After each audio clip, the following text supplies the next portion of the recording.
चलिए, good morning class.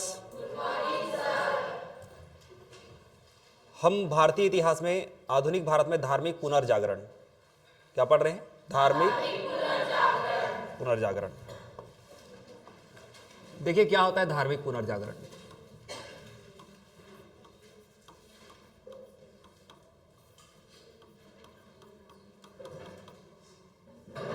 और हम इसको क्या बोलेंगे? सुधार आंदोलन भी बोलेंगे।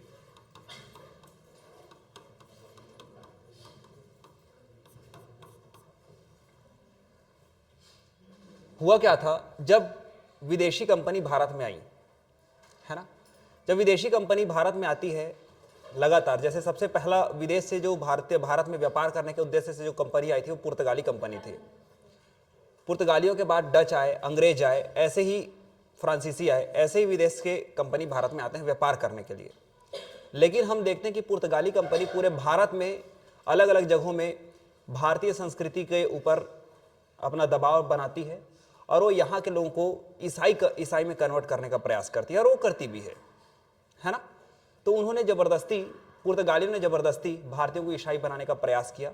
यहाँ तक एक गवर्नर जनरल जिसका नाम अल्बुकर्क था, उसने अपने क्षेत्रों में सती प्रथा को प्रतिबंधित कराया। अब सती प्रथा को प्रतिबंधित कराया, इसके पीछे रीजन क्या था कि भाई पुर्तगाली भारत में कम जनसंख्या में आए थे। ये सोचते थे कि भाई अगर ये महिला का पति नहीं है तो उसको मारने से अच्छा है कि उससे हमारा कोई पुर्तगाली भाई शादी कर ले, ताकि हमारी पीढ़ियां बढ़े और यहाँ पे हमारे नस्ल बढ़े, हमारे अपने बढ़े। इस प्रकार उन्होंने नीति चलाई थी। भारतीय शुरू में तो समझ नहीं पाए, उसके बाद फिर अंग्रेज आते हैं और अंग्रेजों ने एक अधिनियम बनाया, चार्टर एक्ट 1813 का। और 1813 के चार्टर एक्ट, एक कानून आया 1813 में भारत में, जिसके तहत भारत में ईसाई मिशनरी आए। मिशनरी का तात्पर्य क्या होता है कि भाई वो अपने धर्म का प्रचार प्रसार करेंगे, अच्छाइयां बताएंगे, और दूसरे धर्म में अगर कोई कमियां हैं तो उस कमियों को गिनाते हैं। जैसे स्वास्थ्य ठीक नहीं हो रहा है तो वो आपके लिए प्रार्थना करेंगे, आपको कुछ ऐसा दवाई प्रसाद समझ के खिला देंगे जिससे आपका बुखार उखार ठीक हो जाएगा, तो फिर ये बोला जाएगा कि भाई ये उनका प्रसाद है, आप खा लो। फिर उसके बाद फिर आदमी प्रभावित हो जाता है। देखो, आपके सुख में कौन साथ है फर्क नहीं पड़ता, लेकिन आपके दुख के समय में अगर कोई आदमी साथ दे तो फिर वो फिर हमारे पूरे जहन में उतर जाता है कि हाँ ठीक है, यही बात सही है करके। अब आपका तबीयत खराब है, आप जो रोज हर हर महादेव कर रहे हो, एक लोटा जल चढ़ा रहे हो, और अचानक से कोई क्रिश्चियन हॉस्पिटल में आप जाते हो और आपका ट्रीटमेंट होता है और आपको ठीक लगता है, तो फिर आपको वो अच्छा लगेगा ना। भाई आदमी का आखिरी सहारा कौन होता है? ऊपर वाला ही तो होता है ना? तो ईसाई मिशनरी आते हैं, यहाँ के लोगों को कन्वर्ट करने का प्रयास करते हैं और वो अपने इस प्रयास में सफल भी होते हैं। आज भी आप देखिए कई ऐसे राज्य हैं, आप हमारे ही स्टेट में देख लीजिए, आप इधर ट्राइबल क्षेत्र में जंगल पट्टी में आप देख लीजिए, बहुत सारे लोग कन्वर्ट हो चुके हैं। उधर छोड़ो, आपके नगर में बहुत लोग कन्वर्ट हो चुके हैं। कन्वर्जन एकदम ज़्यादा चरम पर है ना? लोग केवल कास्ट सर्टिफिकेट के लिए अपना कास्ट लिखते हैं, बाकी अगरबत्ती की जगह मोमबत्ती जला रहे है ना? तो क्या होता है कि भाई यहाँ हमारे भारत में ऐसा कन्वर्ट होने का कारण भी है। हमारे भारत में अति चरम पर था छुआछूत, जातिवाद, अंधविश्वास, है ना? कहीं भी नहीं छोड़ा जाता था। सबसे खास तौर पे तो महिलाओं को तो शिक्षा और जीवन जीना एकदम दुर्लभ था। तो जब यहाँ पे विदेशी महिला आती हैं, विदेशी महिलाओं के रहने का तरीका देखा जाता है, उनकी स्वतंत्रता देखा जाता है, तो यहाँ के कुछ पुरुषों को लगता है कि भाई ये तो हमारे भारत की महिलाओं को भी ये अधिकार मिलना चाहिए। अरे वहाँ के लोग बिंदास कार चला रहे हैं, हमारे घर के लोग कम से कम बाहर तो निकले, पढ़ने तो जाएं, स्कूल में तो जाएं। तो पाश्चात्य संस्कृति को, पाश्चात्य कल्चर की सकारात्मक चीजों को अपनाने का कुछ महापुरुषों ने प्रयास किया। उसी को हम बोलेंगे सुधार आंदोलन। हमारे धर्म में कुछ सुधार हो, उसको बोलेंगे धार्मिक पुनर्जागरण। तो धार्मिक पुनर्जागरण का जो शुरुआत होता है वो राजा राममोहन राय से होता है। कहां से होता है बच्चों? राजा राममोहन राय को आप मेरे साथ एक बार दोहराएंगे, पढ़ेंगे, है ना? हालांकि आप पढ़ चुके हैं, लेकिन फिर भी आप एक बार,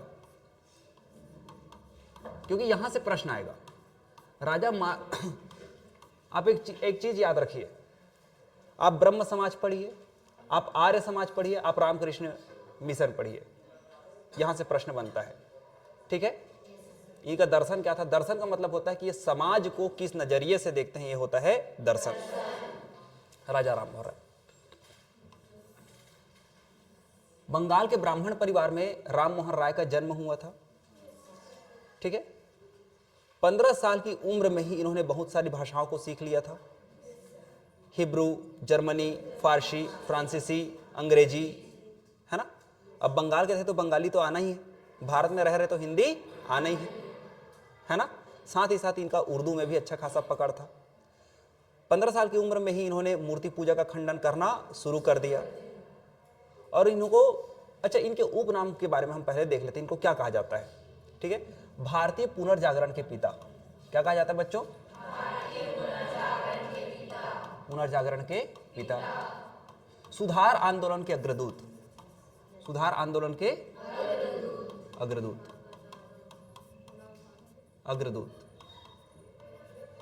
नव प्रभात का तारा, नई सुबह का तारा। नव प्रभात का तारा। किलेश्वरी बुला लो सब बच्चों को, बस चेयर को डिस्टर्ब ना करें, बता देना। नव प्रभात का तारा। और पत्रकारिता के भारतीय पत्रकारिता के अग्रदूत।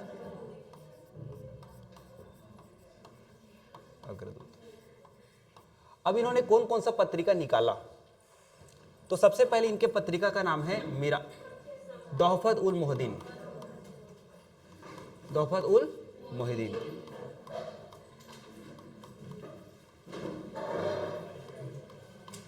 अब तोहफत उल मोहिदीन एक ऐसी पत्रिका थी इनकी जिसमें इन्होंने एकेश्वरवाद के बारे में लिखा है। एकेश्वरवाद अर्थात हम देखते हैं कि अलग अलग चीजों के लिए अलग अलग देवी देवताओं पर डिपेंड होते हैं। जैसे पैसे के लिए हम माता लक्ष्मी का पूजा करते हैं। जब बोला गया था ना, उठा के रखना करके ऐसे खसकाया मत करो, इतना दुर्बल नहीं हो आप लोग। ठीक है, एकेश्वरवाद पर जोर दिया गया था। किस पर जोर दिया गया था? एकेश्वरवाद पर। एकेश्वरवाद का मतलब होता है कि भाई बहुत सारे देवी देवताओं के जगह में आप एक ही भगवान का अच्छा खासा पूजा पाठ करो ना, वही आपकी पूरी कंप्लीट इच्छाओं को पूरा कर देगा, अगर आपका मन पवित्र है तो, है ना। एकेश्वरवाद पर जोर दिया गया था। इन्होंने तोहफत उल मोहिदीन के अलावा ब्रह्मनिकल मैगजीन भी निकाला। ब्रह्मनिकल मैगजीन, संवाद कौमुदी,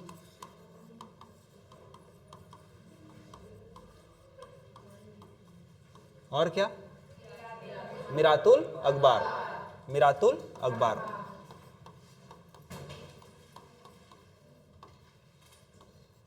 तो अब देखिए,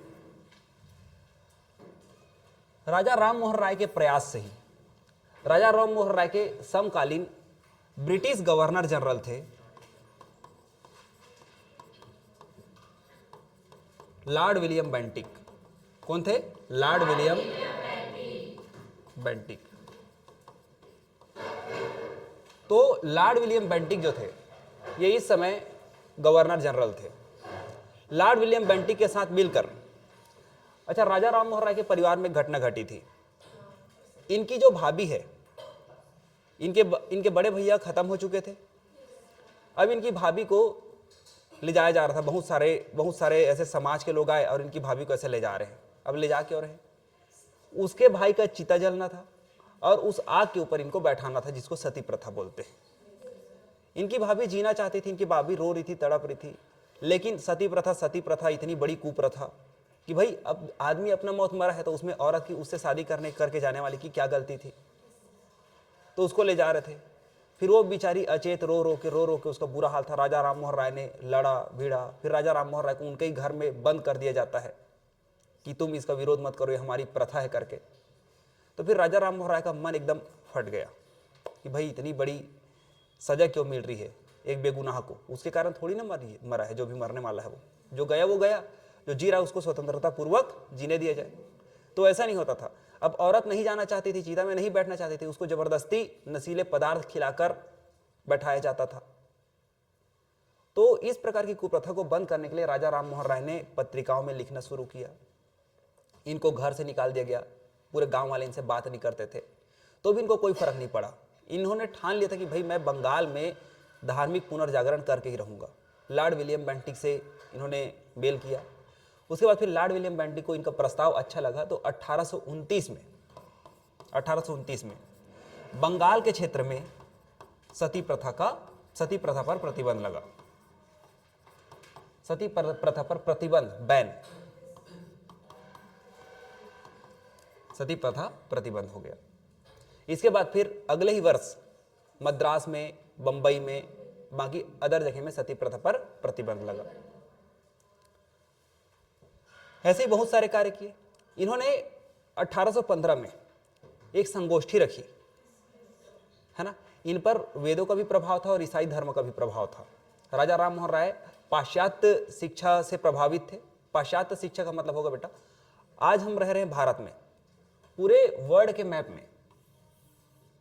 मैप में हम पूर्व में हैं, और हमसे पीछे जो यूरोप कंट्री है और जो अमेरिकन कंट्री है, इसको हम बोलते हैं पाश्चात्य। क्या बोलते हैं? पाश्चात्य। तो यहां पे कुछ कुछ फ्रीडम था, विचारधारा को लेकर, धर्म को लेकर, स्त्री शिक्षा को लेकर, स्त्री की जो संस्कार है उसको लेकर। उनको पढ़ने लिखने का भी अधिकार मिलता था, उनको वोट डालने का राइट्स था। भारत में ऐसा राइट्स नहीं था। तो राजा राम मोहन राय चाहते थे कि भाई भारत में भी तो ये सब अधिकार मिले भारतीय महिलाओं को, भारतीय बहनों को। तो उन्होंने पाश्चात्य शिक्षा को भारत में फैलाने के लिए कुछ कुछ प्रयास किया। सबसे पहले तो इन्होंने कुछ अच्छे लोगों का समिति बनाया और आत्मीय सभा का गठन किया। किसका गठन किया? आत्मीय सभा का गठन किया।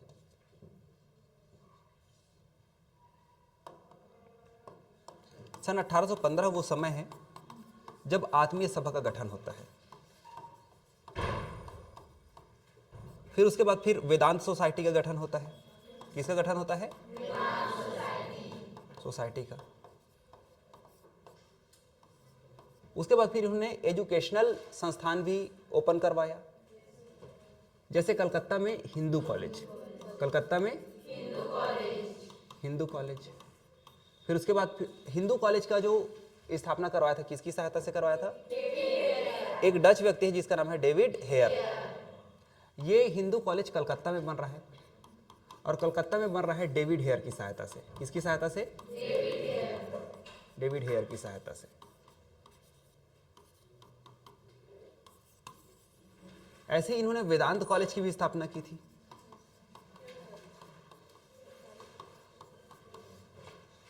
अब ऐसे तैसे इनका जो पहचान था पूरे बंगाल में और ब्रिटिश भारत में, ब्रिटिश ईस्ट इंडिया कंपनी के जितने भी बड़े बड़े अधिकारी थे वो राजा राम मोहन राय को अच्छा जानते थे, अच्छा मानते थे। फिर फाइनली इन्होंने एक बड़ी संस्था का निर्माण किया, एक बड़ी संस्था का स्थापना किया था बंगाल में ही, जिसे हम बोलते हैं ब्रह्म समाज। उसके बारे में अभी हम पढ़ेंगे। ब्रह्म समाज का इन्होंने स्थापना किया। ब्रह्म समाज का विचारधारा क्या है, कैसा था, वो सब हम अभी पढ़ेंगे। लेकिन उससे पहले हम जानते हैं कि भाई 1828 में इन्होंने ब्रह्म समाज की स्थापना की थी।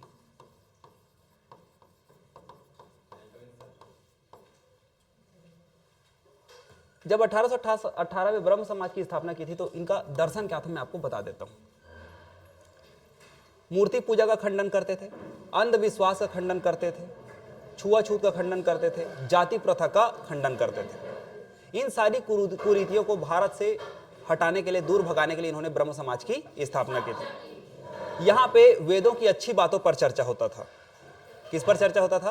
वेदों की अच्छी बातों पर चर्चा होता था, है ना। साथ ही साथ इन्होंने बाइबिल जो था, बाइबिल पर भी इन्होंने टीका लिखा। हर धर्म में कुछ ना कुछ अंधविश्वास होता ही है बच्चों, तो बाइबिल पर भी अंधविश्वास है, लेकिन फिर भी इन्होंने बाइबिल पर एक टीका लिखा था जिसको हम बोलते हैं precepts of Bible, precept of Jesus.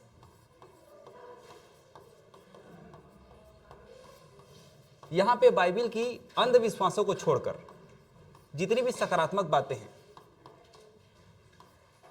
उसका यहां पे संकलन है प्रीसेट्स ऑफ जीसस पे। ब्रह्म समाज का ये गठन करते हैं। उसके बाद फिर 1830 में एक इंसिडेंस होता है कि मुगल शासक अकबर सेकंड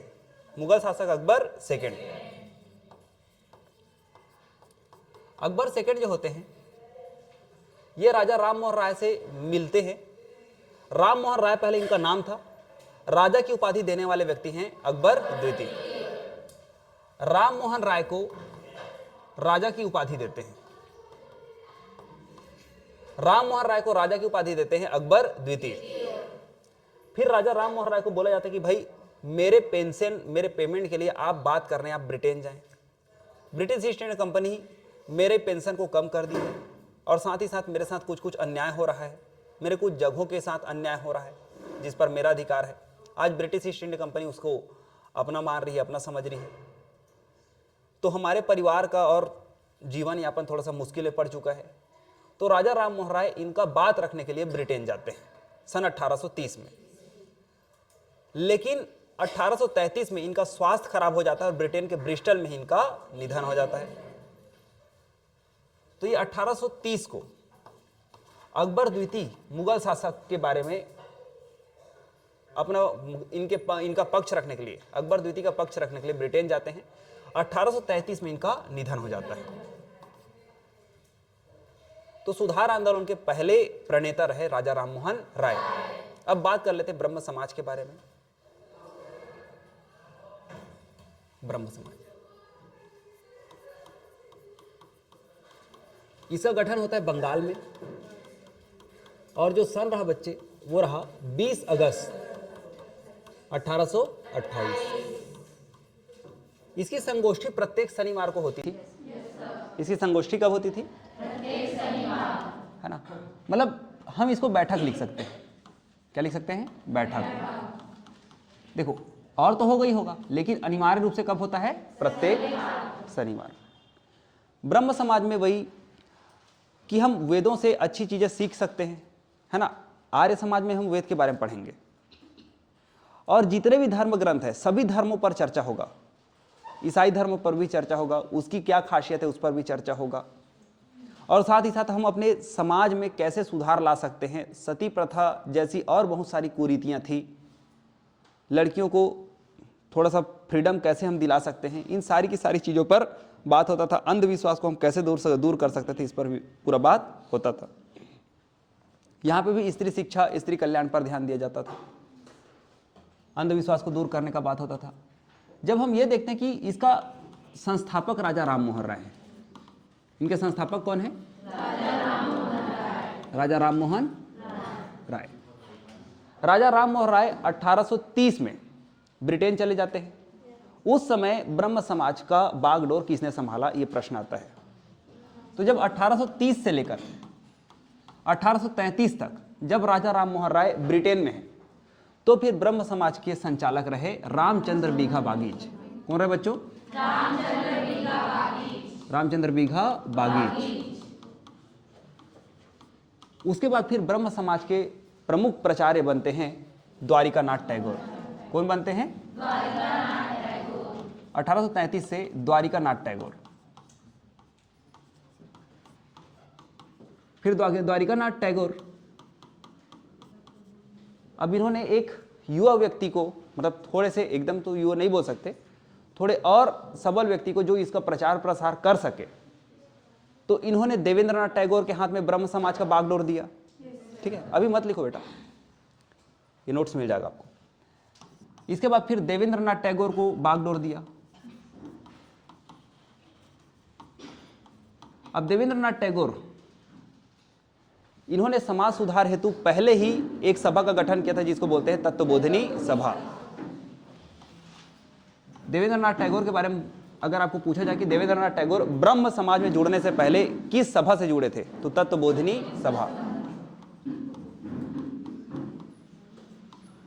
तत्वबोधिनी सभा। देवेंद्रनाथ टैगोर ने ब्रह्म समाज के प्रचार प्रसार हेतु उस समय के एक अच्छी, जैसे राजा राम मोहन राय को बहुत सारे भाषाओं का ज्ञान था ना, वैसे ही केशव चंद्र सेन नामक एक व्यक्ति थे, उनको बहुत सारे भाषा में उनका पकड़ था, बहुत सारे धर्मों के बारे में उन्होंने अच्छा खासा अध्ययन कर रखा था। तो इन्होंने ब्रह्म समाज के आचार्य पद पर नियुक्त किया था केशव चंद्र सेन को। अब यहाँ से केशव चंद्र सेन ये थोड़े से अच्छे हस्ती बन के आते हैं। केशव चंद्र सेन, अच्छा, इनको पहले भारतीय मिशनरी के नाम से जाना जाता है। केशव चंद्र सेन को क्या कहा जाता है? पहले भारतीय मिशनरी। इन्हीं के समय में ब्रह्म समाज का अति ज़्यादा फैलाव होता है। पूरे भारत में ब्रह्म समाज को ये फैलाने का कार्य करते हैं। दक्षिण भारत भी ये जाते हैं। दक्षिण भारत में केशव चंद्र सेन के प्रभाव से एक व्यक्ति जिनका नाम है धरालू नायडू, केशव चंद्र सेन के प्रभाव में आकर इन्होंने वेद समाज की स्थापना की थी, जिसका उद्देश्य वही था जो ब्रह्म समाज का उद्देश्य था।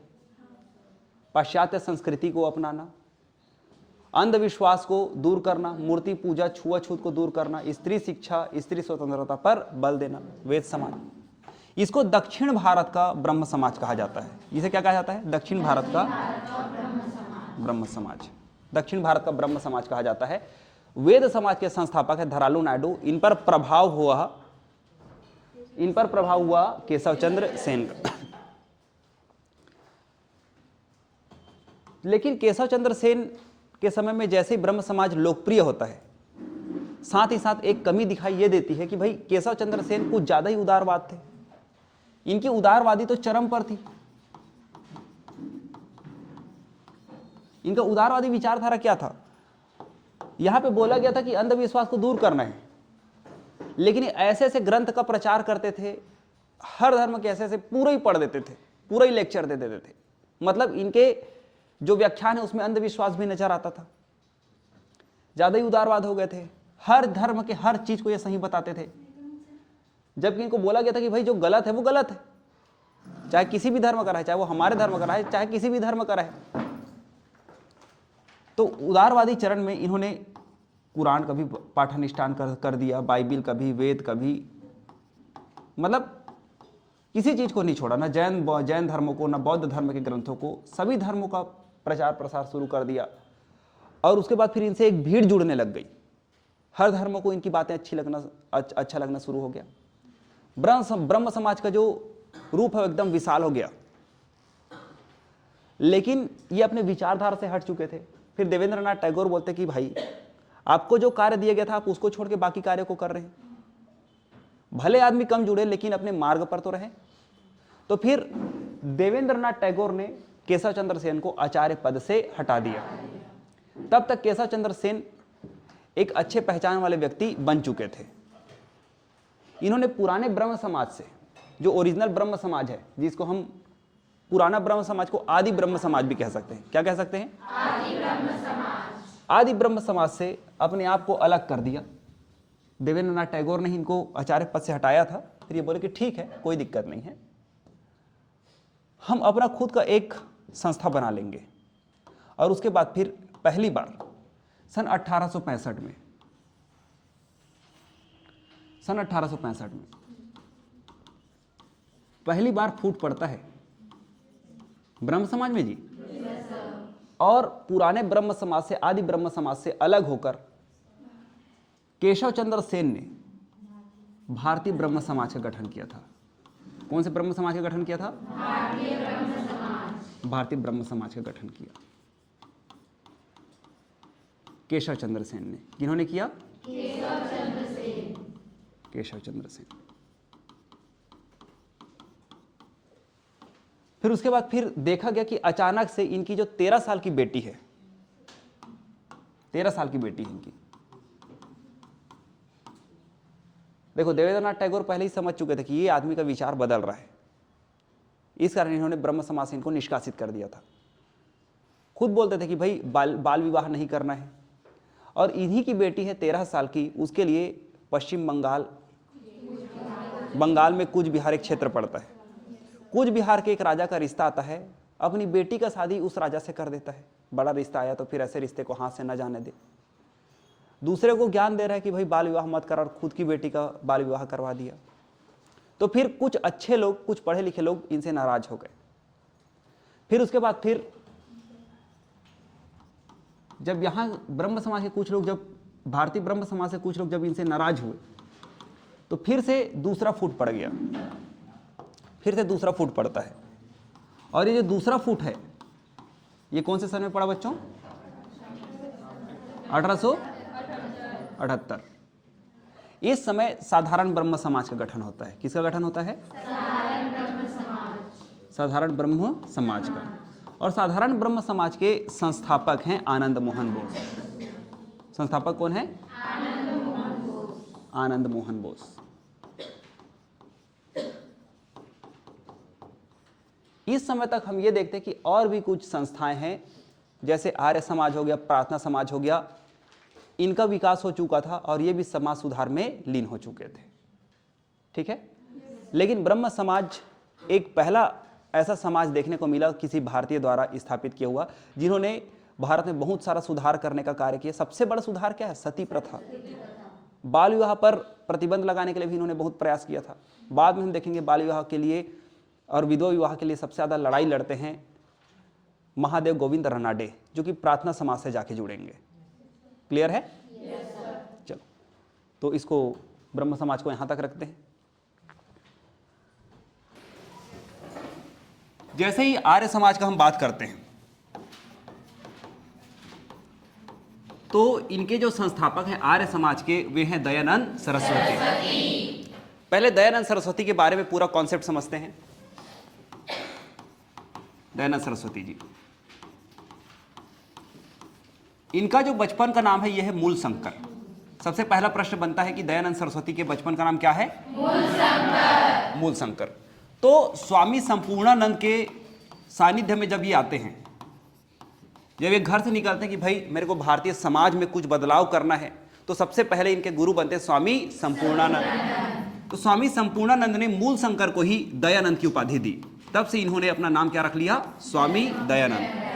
उसके बाद फिर ये मिलते हैं स्वामी विरजानंद से। स्वामी विरजानंद से जब ये मिलते हैं, तो फिर इनको पता चलता है विरजानंद से मिलने के बाद कि भारत में पूरी की पूरी कुरीतियां, कुप्रथा, अंधविश्वास ये फैला हुआ है।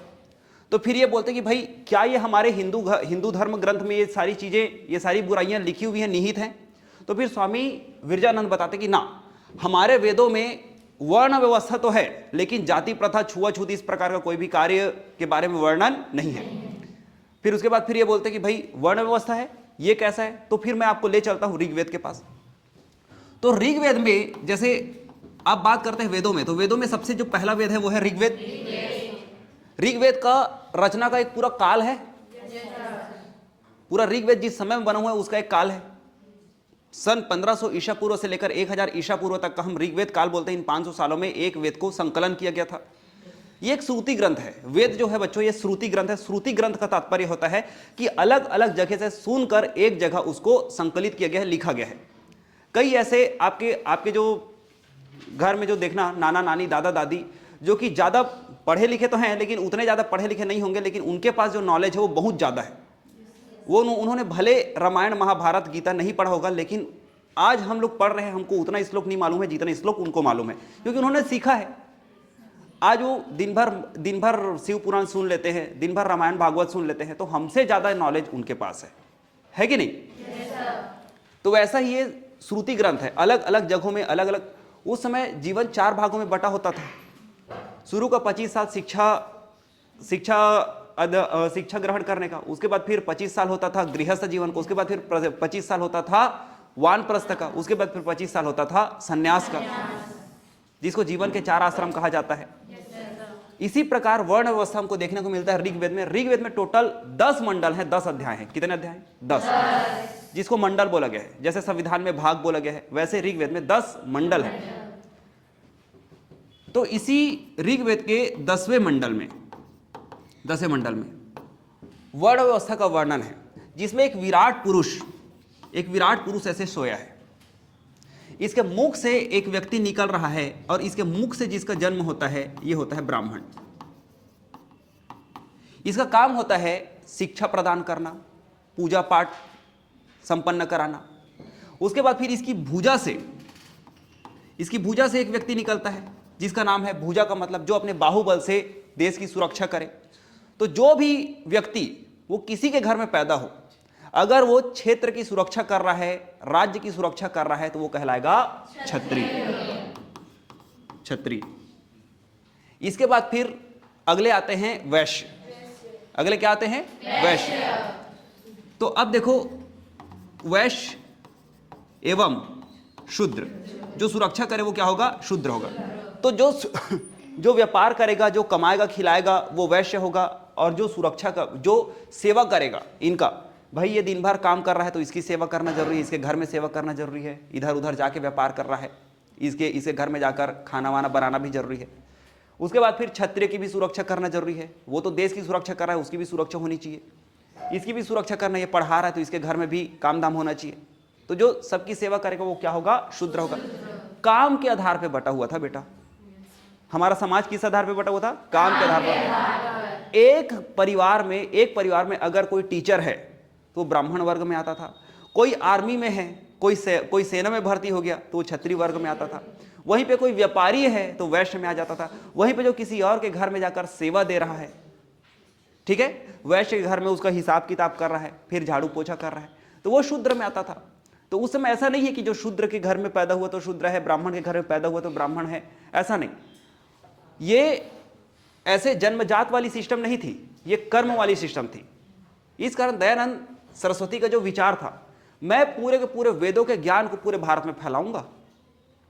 और इन्होंने नारा भी दिया, वेदों की ओर लौटो। दयानंद सरस्वती का नारा क्या है? वेदों की ओर लौटो। इनके दो नारे प्रसिद्ध है। सबसे पहला नारा वेदों की ओर लौटो को तो सबको पता है, वेदों की ओर लौटो।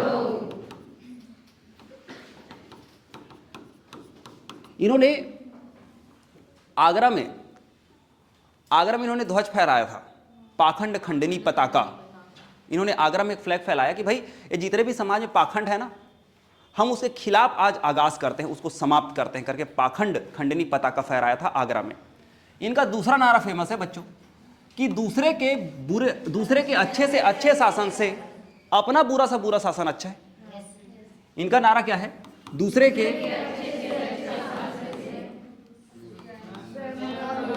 अच्छे से अच्छे शासन से स्वयं का बुरा से बुरा शासन अच्छा है। अच्छा है। कहने का तात्पर्य यह है कि भाई आप दूसरे के पक्के मकान में रहो, उससे ज्यादा आपको बेनिफिट मिलेगा स्वयं के कच्चे मकान में, है कि नहीं? वैसे ही अब भारत में अंग्रेज आ गए थे, उस समय अंग्रेजों का शासन चल रहा था। तो अंग्रेजों ने भारत में क्या बोलकर विकास किया कि हम शिक्षा में विकास कर रहे हैं, भारत से गुरुकुलों को बंद करवा दिया। वो बोल रहे थे कि हम भारत में उद्योग खोलेंगे, उन्होंने भारत को कच्चे माल का बाजार बना दिया। यहाँ से कच्चे माल ले जाते थे और ब्रिटेन से पक्के माल लाकर यहाँ बेचते थे। भारत में विऔद्योगीकरण हो गया, भारत का उद्योग ठप हो गया। भारत में लघु उद्योग, कुटीर उद्योग, जिससे यहाँ के कुम्हार और यहाँ के जितने भी लोगों का व्यवसाय चलता था वो सारे के सारे प्लास्टिक चीज़ों पर निर्भर हो गए, आर्टिफिशियल चीज़ों पर निर्भर हो गए, विऔद्योगीकरण हो गया। आज देखो ना दिवाली के समय कितना एड आता है, क्योंकि अब एड देने का कारण क्या है? जो एड देते हैं, जो एड बना रहे हैं, उनके घर में आप जाके देखना वो खुद चाइनीज लाइट लगाए हुए हैं, उनके घर में खुद दिया नहीं जल रहा है ना? तो दिया का भी बिकना जरूरी है। इस कारण ये सब एड आते हैं। विऔद्योगीकरण हो गया था, जैसे आज विऔद्योगीकरण, आज देखो कुम्हारों का एक सीजन रहता है, फिर उसके बाद फिर बेचारे स्ट्रगल करते हैं, है ना? पहले ऐसा नहीं था, पहले वो बहुत खुश रहते थे। तो विऔद्योगीकरण का मतलब यही होता है कि भाई जो वास्तविक चीजें हैं, जो हमारे कल्चर में, हमारी संस्कृति में है, उसके जगह में दूसरा ऑप्शन आ जाता है ना? तो इन्होंने बोला कि भाई दूसरे के अच्छे से अच्छे शासन से स्वयं का बुरा से बुरा शासन अच्छा है। और इन्होंने सन 1875 में आर्य समाज की स्थापना की। किसकी स्थापना की? आर्य समाज की स्थापना। और आर्य समाज का मुख्य उद्देश्य था कि भाई भारत में पिछड़ेपन का कारण अशिक्षा है। भारत में पिछड़ेपन का कारण क्या है? अशिक्षा। इस अशिक्षा को शिक्षा में परिवर्तित करने के लिए इन्होंने दयानंद इंडियन शिक्षण संस्थान खोला। इन्होंने क्या खोला? दयानंद शिक्षण संस्थान। इंडियन शिक्षण संस्थान खोला। आर्य समाज की स्थापना सन 1875 में बंबई में होती है। 2 साल बाद 1877 में इसका जो मुख्यालय है ये आ जाता है लाहौर में। ये कहां आ जाता है? लाहौर में। तो इसका जो स्थापना होता है वो बंबई में होता है और इसका जो हेड क्वार्टर परमानेंट बन जाता है लाहौर में। दयानंद सरस्वती के कुछ बुक्स हैं। अच्छा, सबसे पहले तो हम इनका दर्शन देख लेते हैं कि ये समाज को किस नजरिए से देखते हैं। तो सबसे पहला बात क्या है कि मैंने आपको बताया कि भाई ये इस समय समाज में जो छुआछूत था, जो पाखंड था, जो अंधविश्वास था, जो मूर्ति पूजा होता था, सती प्रथा होता था, पर्दा प्रथा होता था, ये उसके खिलाफ थे। इसको सुन लो, ठीक है। ये मूर्ति पूजा का विरोध करते थे, ये सती प्रथा, पर्दा प्रथा, जितने भी अंधविश्वास है समाज का उसका विरोध करते थे। जाति प्रथा, छुआछूत का विरोध करते थे और बोलते थे कि हमारी वैदिक सभ्यता में ये कल्चर नहीं था। आप देखिए ऋग्वेद में जब आप पढ़ेंगे तो आपको वहां पे गार्गी, मैत्री, ऐसे कुछ विदुषी महिलाएं मिलेंगी जिन्होंने ऋग्वेद में कुछ चीजों, कुछ श्लोकों को लिखा है। अरे भाई, अगर महिलाओं ने लिखा, इसका तात्पर्य क्या होता है कि महिलाएं पढ़ी लिखी थी और पढ़ी लिखी महिलाओं को पढ़ने का अधिकार होता है, तभी तो पढ़ेंगी। आज जैसे आप सब पढ़ रहे हैं ना, और जिनके पास ज्यादा ज्ञान है, जैसे पुरुषों को विद्वान कहा जाता है वैसे ही महिलाओं को विदुषी कहा जाता है। तो विदुषी महिलाओं का वर्णन होता है वेदों में। तो ऋग्वेद में महिलाओं को सारा अधिकार दिया गया था। इन्होंने भी स्त्री शिक्षा पर जोर दिया। तो ये दयानंद सरस्वती का विचार था। उसके बाद फिर इन्होंने कुछ बुक्स लिखे। जानते हैं इनके बुक्स के बारे में? सबसे पहले तो इनका पत्रिका देखो, सत्यार्थ प्रकाश। क्या है? सत्यार्थ प्रकाश। इन्होंने सत्यार्थ प्रकाश लिखा। उसके बाद फिर इन्होंने लिखा वेद भाष्य। इन्होंने क्या लिखा? वेद भाष्य। फिर इन्होंने क्या लिखा? वेद भाष्य भूमिका। अब उसके बाद फिर आर्य समाज के बारे में एक पुस्तक लिखने वाले व्यक्ति हैं लाला लाजपत राय। तो आर्य समाज के बारे में लाला लाजपत राय ने कौन सा पुस्तक लिखा? History of Arya Samaj. तो history of the Arya Samaj, तो history of the Arya Samaj के लेखक हैं लाला लाजपत राय। फिर एक अंग्रेज आता है जिसका नाम है वैलेंटाइन सिरोल। एक अंग्रेज आता है वैलेंटाइन सिरोल। वैलेंटाइन सिरोल क्या बोलता है? ये जो आर्य समाज है इनके बारे में पूछा जाता है कि किन्होंने भारत में अशांति का जनक आर्य समाज को कहा है, तो इस व्यक्ति का नाम याद रखना, वैलेंटाइन सिरोल। वैलेंटाइन सिरोल बोलता है कि भारत में जो आर्य समाज है वह बाल गंगाधर तिलक, ये दोनों ही मिलकर भारत में अशांति फैला रहे हैं। अर्थात भारत के अशांति के जनक हैं आर्य समाज व बाल गंगाधर तिलक। इन्होंने भारतीय अशांति का जनक कहा, इनको अशांति का जनक कहा है। जब दयानंद सरस्वती ने गौ रक्षा समिति की भी स्थापना की थी सन 1882 में। गौ रक्षा समिति की स्थापना की थी। क्लियर बच्चों? दयानंद सरस्वती को और कुछ नाम से जाना जाता है। इनके उपनाम भी मिलेंगे आपको। चलिए बताइए इनके उपनाम दयानंद सरस्वती के। पुनरुत्थानवादी। दयानंद सरस्वती के उपनाम क्या है? पुनरुत्थानवादी।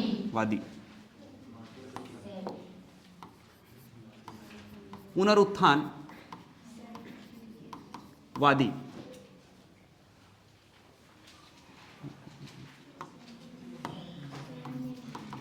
वह सैनिक हिंदूवादी। और इन्हें ही भारत का, जैसे एक व्यक्ति थे पाश्चात्य विचारक, वैसे ही इनको ही भारत के मार्टिन लूथर किंग के नाम से जाना जाता है।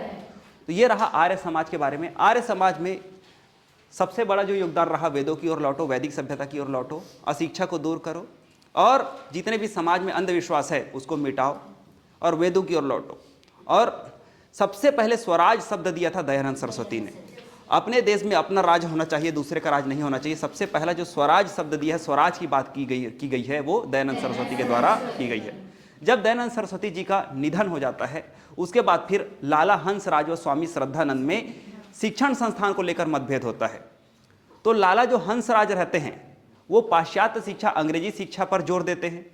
इन्होंने दयानंद एंग्लो विद्यालय की स्थापना किया, जो कि वर्तमान में पूरे भारत देश में जितने भी आर्य समाज के स्कूल चलते हैं ना, दयानंद एंग्लो विद्यालय अंग्रेजी शिक्षा है करके ये पूरे भारत में फेमस है। जबकि वहीं पे स्वामी श्रद्धानंद ये वैदिक सभ्यता को पुनर्जीवित करना चाहते थे, बिल्कुल दयानंद के एकदम मार्ग पर चलना चाहते थे। तो इन्होंने कांगड़ी के पास गुरुकुल विश्वविद्यालय की स्थापना की थी। ये रहा बच्चों आर्य समाज का। ठीक है, कल हम अगला समाज देखेंगे। Okay, thank you so much.